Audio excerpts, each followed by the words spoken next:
University of Narowal کی طرف سے on line classes education part 2 کے لیے ڈیئر اسٹوڈنٹس السلام علیکم اور خوش آمدید۔ آج ہمارا لیکچر جو ہے وہ پچھلے لیکچرز کو ہم آگے بڑھاتے ہیں، کنٹینیو کرتے ہیں۔ مسلم مفکرین تعلیم کے حوالے سے ہماری بات ہو رہی تھی پچھلے 2 لیکچرز میں علامہ ابن خلدون کے حوالے سے، بہت بڑا نام، بہت بڑے عمرانیت کے بانی، فلسفہ تاریخ کے امام جو ہیں علامہ صاحب کے جو مقاصد تعلیم کے حوالے سے ہم بات کر رہے تھے۔ تو چوتھے نمبر پہ جو مقاصد تعلیم تھا، اعلیٰ انسانی اقدار کی نشوونما کے حوالے سے ہم نے بات کی کہ علامہ صاحب کیا چاہتے ہیں۔ علامہ صاحب کا نظریہ معاشرے کے حوالے سے ہے کہ وہ یہ چاہتے ہیں کہ معاشرے میں رہنے والا جو فرد ہے، وہ طالب علم ہے، اس نے کل کے آگے معاشرے کو آگے لے کے جانا ہے، تو لازمی طور پر اس کے اندر اللہ رب العزت نے جو صلاحیتیں دی ہیں وہ ان صلاحیتوں کو معلوم کرے اور ان کی نشوونما کرے۔ سیم جو حضرت علامہ اقبال کا جو نظریہ ہے، تعمیر خودی ہے کہ خودی کیا ہے کہ صلاحیتوں کی نشوونما، اس کو آگے لے کے جانا۔ اب وہ صلاحیتیں کیا ہے جس کے معاشرہ آگے جائے گا؟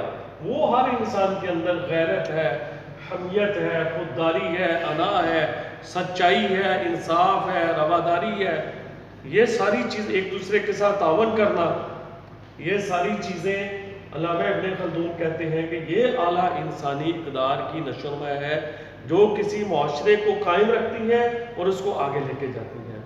اب یہ علامہ صاحب کہہ رہے ہیں کہ اگر ہم جو ہے طالب علم کو اس کے ساتھ اچھا سلوک نہیں کریں تو کیا ہوگا کہ وہ یہ صلاحیتوں کی بجائے ایسے اخلاق پیدا ہو جائیں گے جو انسان کو ذلیل کر دینے والے اخلاق ہوں گے۔ ان کو کہتے ہیں اخلاق رذیلہ۔ وہ کون سے ہیں؟ وہ جھوٹ بولنا، مکاری سے کام کرنا، عیاری سے کام کرنا، دوسروں کو دھوکہ دہی کے بارے میں سوچنا، جن کی موجودگی میں یہ صلاحیتیں وہ دب جائیں گی، وہ کمزور پڑ جائیں گی۔ تو وہ یہ کہتے ہیں کہ ہمیں ایسا ماحول دیا جائے کہ جس میں ان سے ہم بچاؤ کریں، اوائڈ کریں اور یہ صلاحیتوں کی نشوونما کریں۔ کہ استاد کو کیا چاہیے کہ طالب علم کا اس کے اخلاق اچھے بنانے کے لیے اس کو یہ مجبور نہ کرے، سزا نہ دے، اس کو اتنا ڈانٹے نہ کہ وہ جھوٹ بولنے پہ تیار ہو جائے۔ جھوٹ بولنا جو ہے یہ کبیرہ گناہ ہے، اور پیارے نبی اکرم صلی اللہ علیہ وسلم کے پاس ایک نوجوان آیا کہ یا رسول اللہ صلی اللہ علیہ وسلم میرے اندر یہ برائیاں، یہ برائیاں، یہ برائیاں۔ تو آپ صلی اللہ علیہ وسلم نے فرمایا اس کا مفہوم ہے کہ تم صرف جھوٹ بولنا چھوڑ دو، سچ بولنا۔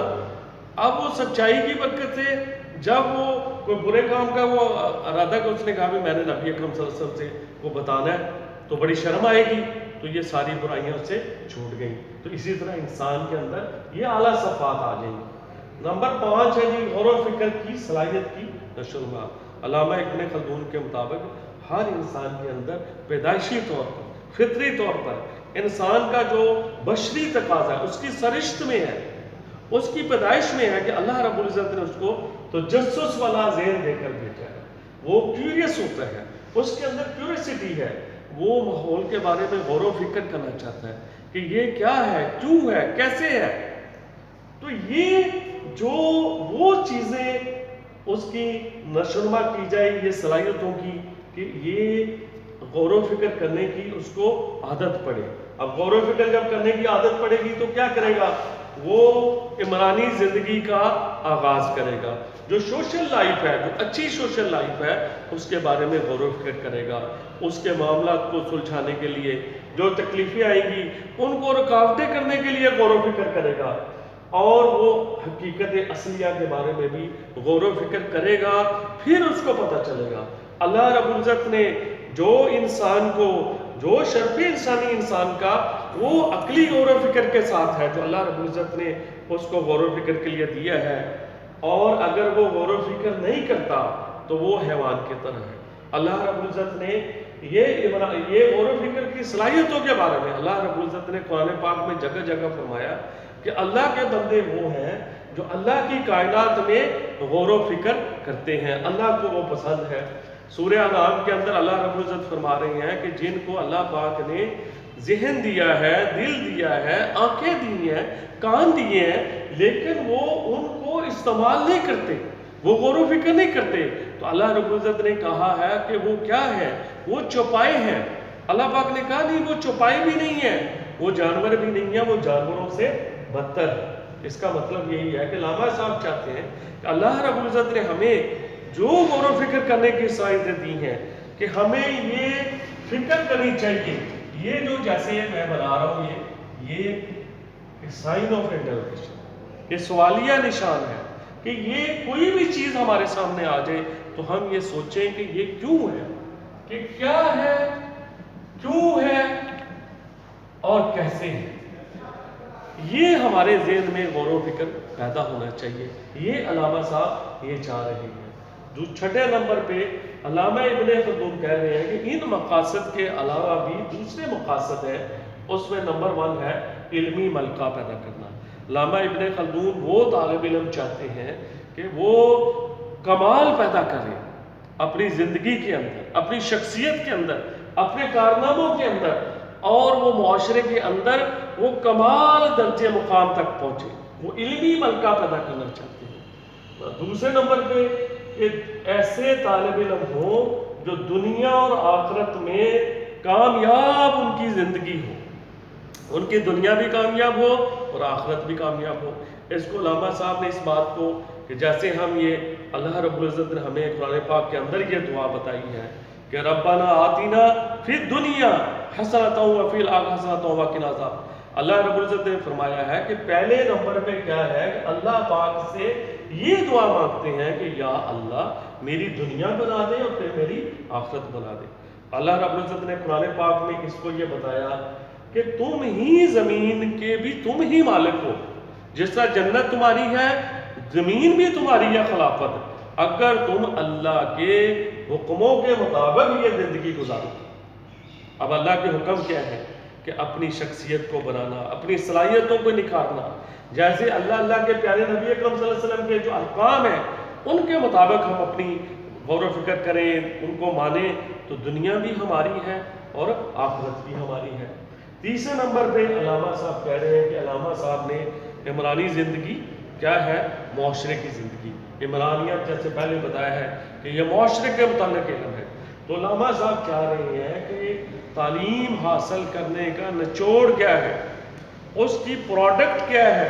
طالب علم پروڈکٹیو ہونا چاہیے. ایجوکیشن پروڈکٹیو ایجوکیشن کیا ہے کہ جب وہ اس مدرسے سے تعلیمی ادارے میں یہ جا رہا ہے، تعلیمی ادارہ میں، تو یہ گھر میں جب جائے، معاشرے کے اندر جب جائے تو کیا ہو کہ یہ معاشرے کو آگے لے کے جانے والا، نہ کہ معاشرہ اس کی وجہ سے پیچھے جائے.